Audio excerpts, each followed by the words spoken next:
নমস্কার বন্ধুরা, কেমন আছেন সবাই? লোপাস লাইফের নতুন একটা ভিডিওতে সবাইকে স্বাগত। তো 5টার পর ভরেই ঘুম থেকে উঠে গেলাম, তাড়াতাড়ি রেডিও হয়ে গেলাম। তো তাড়াতাড়ি রেডি হয়ে বাসা থেকে বের হয়ে চলে আসলাম খুলনা রেলওয়ে স্টেশনে। তো 6:15 ট্রেন ধরতে হবে। তো আমি কোথায় যাচ্ছি সেটা আপনারা অবশ্যই ভিডিওর মাধ্যমে জানতে পারবেন। তো ভিডিওটির সাথে থাকুন, দেখতে থাকুন, অবশ্যই বুঝতে পারবেন যে আমি কোথায় যাচ্ছি। তো এই যে ট্রেনে উঠে পড়ছি। তো বাইরে কিন্তু হালকা হালকা শীত আছে, কুয়াশাও আছে। তো এই যে ট্রেনে বসে বাইরের যে দৃশ্য, ধান ক্ষেত সহ কুয়াশা, একটু একটু ঠান্ডা, তো খুব ভালোই লাগছিল। আমি ট্রেনে বসে এগুলো উপভোগ করছিলাম। তো তারপরে নেমে গেলাম বেনাপোল স্টেশনে। বেনাপোল স্টেশনে নেমে এখন হাঁটছি।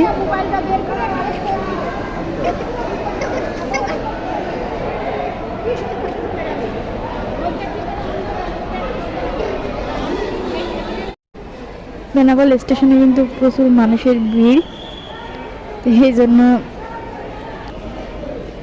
অনেক মানুষের ভিড়ে একটু আসতে কষ্ট হচ্ছিল। তো এখানে একটা গাড়ির জন্য কথা বলছিলাম।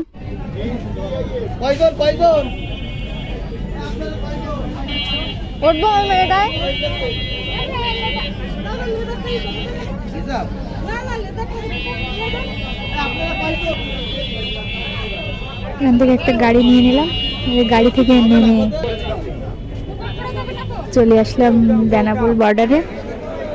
তো বর্ডারে কিন্তু প্রচণ্ড ভিড় ছিল, আর এই যে মানুষ লাইনে দাঁড়িয়ে আছে ভ্রমণ কর কাটার জন্য ব্যাংকের এখানে। তো আমাদের কিন্তু ভ্রমণ কর কাটা হয়ে গেছে।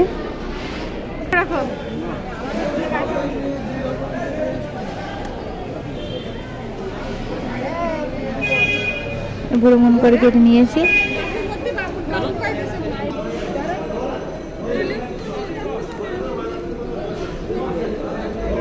আমার সাথে আমার মা, আমার ভাই, আমার পিসিমার ছেলে, আমার মামি, মামাতো ভাই সবাই আছে। এই যে বর্ডার ক্রস করে চলে আসলাম ইন্ডিয়ার পারে। হ্যালো গাইস, আমরা এখন ইন্ডিয়া চলে এসেছি। তো সাথে আমাদের কাব্য ভাই আছে, তোর বাবা আসেনি, এজন্য ও খুব অসহায়। এই যে দোকানে একটু কাজ ছিল, তো এখানে সেই কাজগুলো করে নিচ্ছিলাম।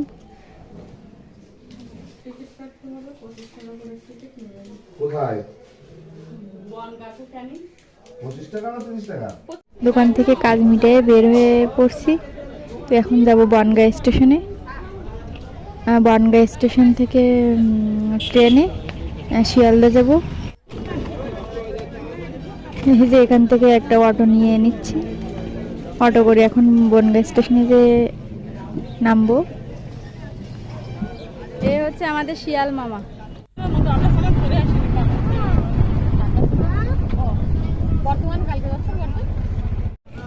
বনগাঁ নেমে দেখলাম একটু দুপুর হয়ে গেছে, আর বাইরে একটু রৌদ্র ছিল, কষ্ট হচ্ছিল না খেয়ে। তো এখানে একটা হোটেলে আসলাম দুপুরে খাওয়ার জন্য। দুপুরে খাওয়ার পরেই ট্রেনে উঠবো, দুপুরের পরের ট্রেনে।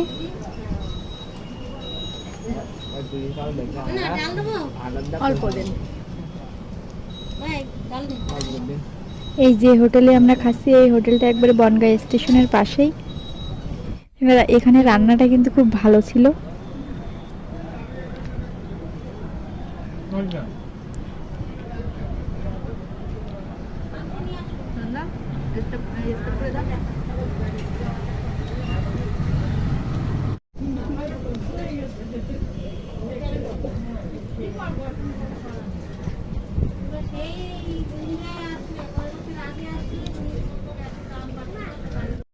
খাওয়া দাওয়া কমপ্লিট করে চলে আসলাম টিকিট কাউন্টারে। এখান থেকে শিয়ালদার টিকিট কাটবো, তো এখান থেকে টিকিট নিয়ে নিচ্ছিলাম।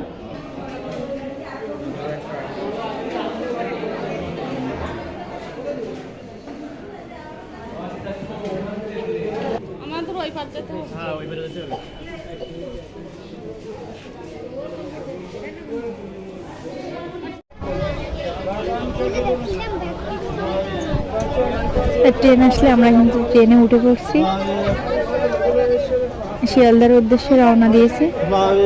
তো এখান থেকে হয়তো 2.5 থেকে 3 ঘন্টা সময় লাগতে পারে, আমি ঠিক জানি না, তো যতটুকু শুনছি ততটুকুই বলছি। তো এতক্ষণ ট্রেনে থাকতেই হবে। আর এই যে ট্রেনের ভিতরে বিভিন্ন খাবার আসছিল, তো মামাতো ভাই কাব্য সেগুলো খাওয়ার কথা বলছিল, তো এই যে কিনে দিচ্ছিলাম, ওর পেয়ারা খেতে চাইছিল, তো পেয়ারা কিনে দিলাম। ট্রেন কিন্তু ছেড়ে দিয়েছে।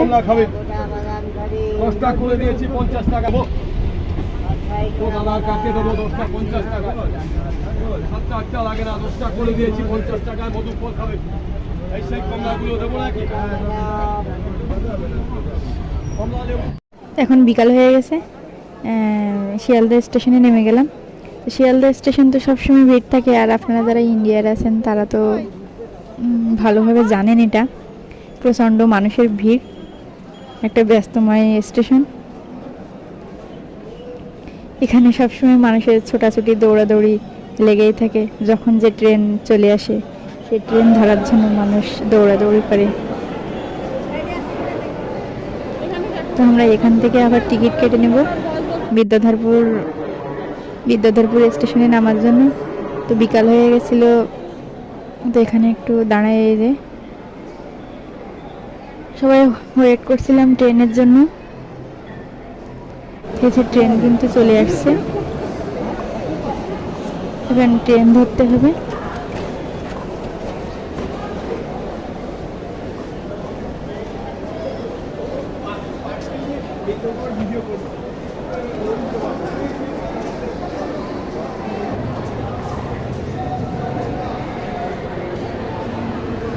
ট্রেনে উঠে চা নিয়ে নিলাম।